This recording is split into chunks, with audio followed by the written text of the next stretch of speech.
ಕಳೆದ 15 ವರ್ಷಗಳ ಹಿಂದೆಯೇ ಆ ಪ್ರದೇಶವನ್ನ ಮುಳುಗಡೆ ಪ್ರದೇಶ ಅಂತ ಘೋಷಣೆ ಮಾಡಲಾಗಿತ್ತು. ಆದರೆ ಆ ಗ್ರಾಮದ ಜನರನ್ನ ಮಾತ್ರ ಸ್ಥಳಾಂತರ ಮಾಡ್ತಿಲ್ಲ. ಹೀಗಾಗಿ ಅಲ್ಲಿನ ಜನರ ಬದುಕು ಅಕ್ಷರಶಃ ಅತಂತ್ರವಾಗಿದೆ. ಎಲ್ಲಿ ಏನಾಯ್ತು ಅಂತೀರಾ? ಈ ಸ್ಟೋರಿ ನೋಡಿ.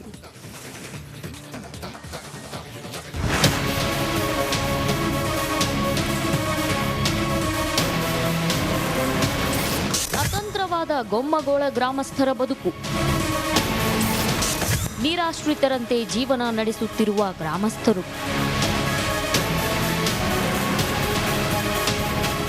ಇದೇ ನೋಡಿ ಗೊಮ್ಮಗೋಳ ಗ್ರಾಮ. ಗದಗ ಜಿಲ್ಲೆಯ ಮುಂಡರಗಿ ತಾಲೂಕಿನಲ್ಲಿದೆ. ಆದರೆ ಇಲ್ಲಿನ ಗ್ರಾಮಸ್ಥರ ಬದುಕು ಮಾತ್ರ ಅತಂತ್ರವಾಗಿದೆ. ಜಿಲ್ಲೆಯ ಮಹತ್ವಾಕಾಂಕ್ಷೆ ಯೋಜನೆ ಸಿಂಗಟಾಲೂರು ಏತ ನೀರಾವರಿ ಯೋಜನೆ. ಈ ಯೋಜನೆಗಾಗಿ ಸಾಕಷ್ಟು ಜನರು ಮನೆಗಳನ್ನ ಕಳೆದುಕೊಂಡಿದ್ದಾರೆ. ಆದರೆ ಈ ನೀರಾವರಿ ಯೋಜನೆಗೆ ಮುಳುಗಡೆಯಾಗುವ ಗೊಮ್ಮಗೋಳ ಗ್ರಾಮಸ್ಥರು ಮಾತ್ರ ಅತಂತ್ರವಾಗಿದ್ದಾರೆ.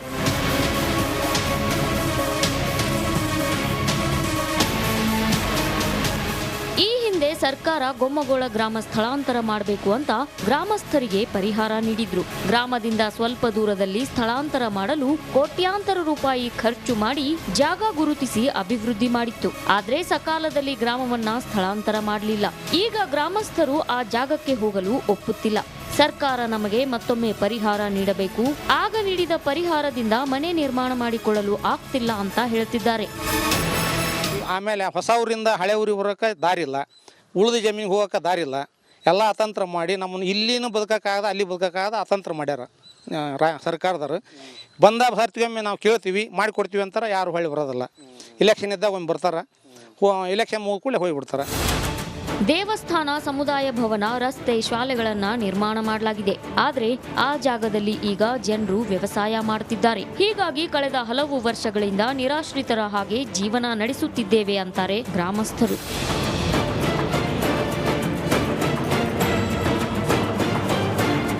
ಏನು ನಿರಾಶ್ರಿತ ಅಂತೇಳಿ ಪಟ್ಟ ಕಟ್ಟಾರಲ್ರಿ, ನಮ್ಮನ್ನು ಗೋರ್ಮೆಂಟ್ ಅಧಿಕಾರಿಗಳಾಗಲಿ ಜನಪ್ರತಿನಿಧಿಗಳಾಗಲಿ ನಮ್ಮನ್ನು ನಿರಾಶ್ರಿತರಾಗಿನ ಉಳಿಸ್ಯಾರ. ಇಲ್ಲಿಗೆ ಬರೋಕೆ ದಾರಿಲ್ರಿ. ಹೊಸ ಅವೈಜ್ಞಾನಿಕವಾಗಿ ಅದು ಏನೋ ನಮ್ಮಲ್ಲಿ ಒಂದು ನ್ಯೂನ್ಯತೆಯಿಂದ ತಿಳುವಳಿಕೆ ಕಡಿಮೆ ಇರೋದ್ರಿಂದ ಊರು ಇಲ್ಲಿದ್ದ 24 ಕಿಲೋಮೀಟ್ರ್ ಅಂತರ ಆಗ್ಬಿಡ್ತೀರಿ. ಇಲ್ಲಿ ಹೊಲ ಹೋದವು, ಹೊಲಕ್ಕೆ ಬರೋಕೆ ದಾರಿಲ್ಲ.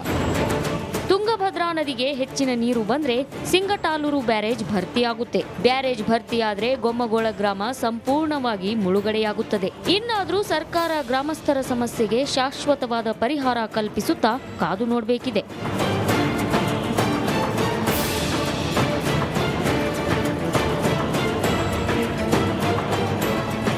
ಮಂಜು ಪತ್ತಾರ, ರಿಪಬ್ಲಿಕ್ ಕನ್ನಡ, ಗದಗ. ಸಿಎಂ ಸಿದ್ದರಾಮಯ್ಯಗೆ ಮೂಡ ಎಂಬ ಪೆಡಂಭೂತ ಹೆಗಲು ಬಿಟ್ಟು ಇಳಿಯುವ ಸಾಧ್ಯತೆ ಕ್ಷೀಣವಾಗಿದೆ. ಇದಕ್ಕೆ ಆಧಾರವೆಂಬಂತೆ ಇದೀಗ 50-50 ನಿವೇಶನ ಹಂಚಿಕೆ ಕಾನೂನು ಬಾಹಿರ ಎಂಬ ವರದಿ ಸಲ್ಲಿಕೆಯಾಗಿದೆಯಂತೆ.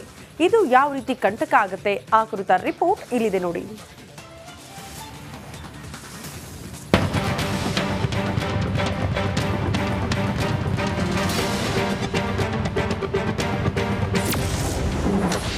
ಮೂಡ ನಿವೇಶನಕ್ಕೆ ಸಿಕ್ತು ಬಿಗ್ ಟ್ವಿಸ್ಟ್. 50-50 ನಿವೇಶನ ನಿಯಮ ಬಾಹಿರನ. ಕಳೆದ ಕೆಲ ದಿನಗಳಿಂದ ಸುದ್ದಿಯಲ್ಲಿರುವ ಮೂಡ ಹಗರಣಕ್ಕೆ ಸರ್ಕಾರವೇ ತಲ್ಲಣಗೊಂಡಿದೆ. ಆದ್ರೆ ಈ ತಲ್ಲಣಕ್ಕೆ ಜಗ್ಗದೆ ಕುಗ್ಗದೆ ತೊಡೆ ತಟ್ಟಿ ನಿಂತಿರುವ ಸಿಎಂ ಸಿದ್ದರಾಮಯ್ಯ ಕಾನೂನು ಸಮರ ನಡೆಸ್ತಾ ಇದ್ದಾರೆ. ಮೂಡ ದಾಖಲೆ ತಿದ್ದುಪಡಿಗೆ ವೈಟ್ನರ್ ಬಳಕೆ ಮಾಡಲಾಗಿದೆ ಎಂದು ವಿಪಕ್ಷಗಳು ಆರೋಪ ಮಾಡ್ತಾ ಇದ್ರು. ಇದೀಗ ಈ ಆರೋಪಕ್ಕೆ ಮತ್ತೊಂದು ವರದಿ ಪುಷ್ಟಿ ನೀಡಿದೆ. ಹೌದು, ಮೂಡ ನಿವೇಶನಕ್ಕೆ ಬಿಗ್ ಟ್ವಿಸ್ಟ್ ಸಿಕ್ಕಿದ್ದು 50-50 ಅಡಿ ಸೈಟು ಹಂಚಿಕೆ ಕೊಟ್ಟಿರುವುದು ನಿಯಮ ಬಾಹಿರ ಅಂತ ತಾಂತ್ರಿಕ ಸಮಿತಿಯಿಂದ ವರದಿ ನೀಡಿದ್ದಂತೆ. ಬಿಜೆಪಿ ಸರ್ಕಾರ ನೇಮಿಸಿದ್ದ ತಾಂತ್ರಿಕ ಸಲಹಾ ಸಮಿತಿ ಮೂಡಾದಲ್ಲಿ ನಿವೇಶನ ಹಂಚಿಕೆಗಳಲ್ಲಾದಂತಹ ಅಕ್ರಮದ ಬಗ್ಗೆ ಸಾಲು ಸಾಲು ದೂರುಗಳು ಬಂದ ಹಿನ್ನೆಲೆ ಬಿಜೆಪಿ ಸರ್ಕಾರ ಟಿವಿ ಮುರಳಿ ಅಧ್ಯಕ್ಷತೆಯಲ್ಲಿ ಒಂದು ತಾಂತ್ರಿಕ ಸಮಿತಿ ರಚನೆ ಮಾಡಲಾಗಿತ್ತು. ಆ ಸಮಿತಿ ಕಳೆದ ವರ್ಷವೇ ರಾಜ್ಯ ಕಾಂಗ್ರೆಸ್ ಸರ್ಕಾರಕ್ಕೆ ವರದಿಯನ್ನ ಸಲ್ಲಿಕೆ ಮಾಡಿದೆ. ತನಿಖೆ ನಡೆಸಿದ ಹಿರಿಯ ಅಧಿಕಾರಿಗಳ ತಾಂತ್ರಿಕ ಸಮಿತಿ 50-50 ಅನುಪಾತದ ನಿವೇಶನ ಕೊಡುವುದು ನಿಯಮ ಬಾಹಿರ ಅಂತ ಕಳೆದ ವರ್ಷದ ನವೆಂಬರ್ 2023ಕ್ಕೆ ವರದಿ ಸಲ್ಲಿಕೆ ಮಾಡಿದ್ದಂತೆ. Vijay Jonnahalli, political bureau, Republic Kannada.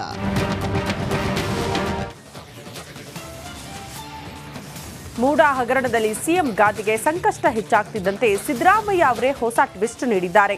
ಆ 2 ಸಾಲುಗಳ ಬಗ್ಗೆ ಸ್ಪಷ್ಟನೆ ನೀಡೋದಕ್ಕೆ ಹೋಗಿ ಮತ್ತಷ್ಟು ಸಂಕಷ್ಟಕ್ಕೆ ಸಿಲುಕುವಂತಾಗಿದೆ. ಯಾಕೆ ಗೊತ್ತಾ? ಈ ಸ್ಟೋರಿ ನೋಡಿ.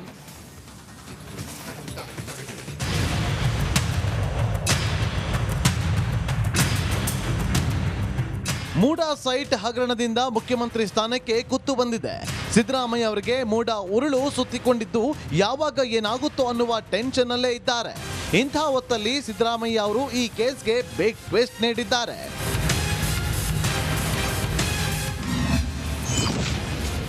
ಮೂಡಾ ಹಗರಣ ಬಿಳಿ ಸುಣ್ಣಕ್ಕೆ ಹಳೆ ಬಣ್ಣ. ಮೂಡಾ ಸೀಲಿಲ್ಲ, ಒರಿಜಿನಲ್ ಸಹಿ ಇಲ್ಲ.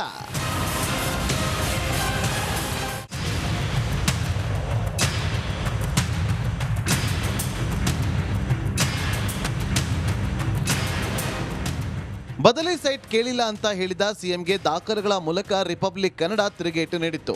ದಾಖಲೆಗಳಲ್ಲಿ ನಿವೇಶನ ಕೇಳಿದ್ದು, ಆ ಜಾಗಕ್ಕೆ ವೈಟ್ನರ್ ಹಚ್ಚಿದ್ದು ಯಾಕೆ ಅಂತ ಪ್ರಶ್ನೆ ಕೂಡ ಮಾಡಲಾಗಿತ್ತು. ಸಾಲು ಸಾಲು ಪ್ರಶ್ನೆಗಳು ಎದುರಾಗ್ತಾ ಇದ್ದಂತೆ ಸಿಎಂ ಸಾಹೇಬ್ರು ಸ್ಪಷ್ಟನೆ ಕೊಡುವ ಭರದಲ್ಲಿ ಎಡವಟ್ಟು ಮಾಡಿಕೊಂಡಿರುವ ಹಾಗಿದೆ.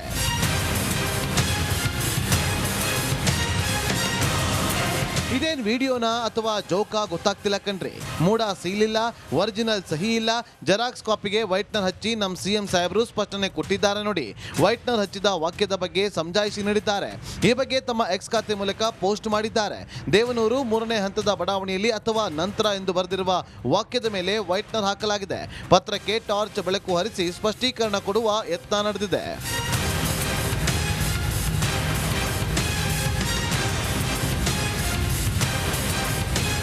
ಸಮಜಾಯಿಷಿ ಕೊಡೋದರ ಜೊತೆಗೆ ಬಿಜೆಪಿ ಮತ್ತು ಜೆಡಿಎಸ್ ಮುಖಂಡರ ವಿರುದ್ಧ ಸಿಎಂ ಟೀಕೆ ಮಾಡಿದ್ದಾರೆ.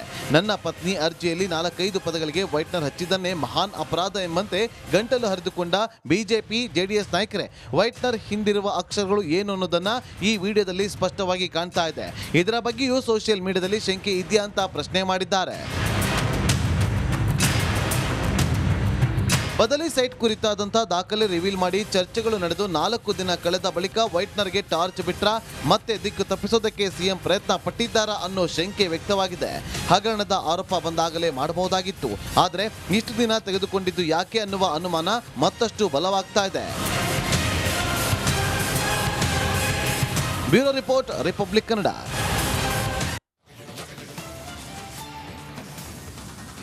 ಆ ಜಿಲ್ಲೆ ಪ್ರವಾಸೋದ್ಯಮಕ್ಕೆ ಫೇಮಸ್. ಪ್ರತಿನಿತ್ಯ ಸಾವಿರಾರು ಸಂಖ್ಯೆಯಲ್ಲಿ ಪ್ರವಾಸಿಗರು ಬರ್ತಾರೆ. ಆದರೆ ಆಗಸ್ಟ್ ತಿಂಗಳಲ್ಲಿ ಪ್ರವಾಸಿಗರ ಸಂಖ್ಯೆ ಗಣನೀಯವಾಗಿ ಇಳಿಮುಖವಾಗಿದೆ.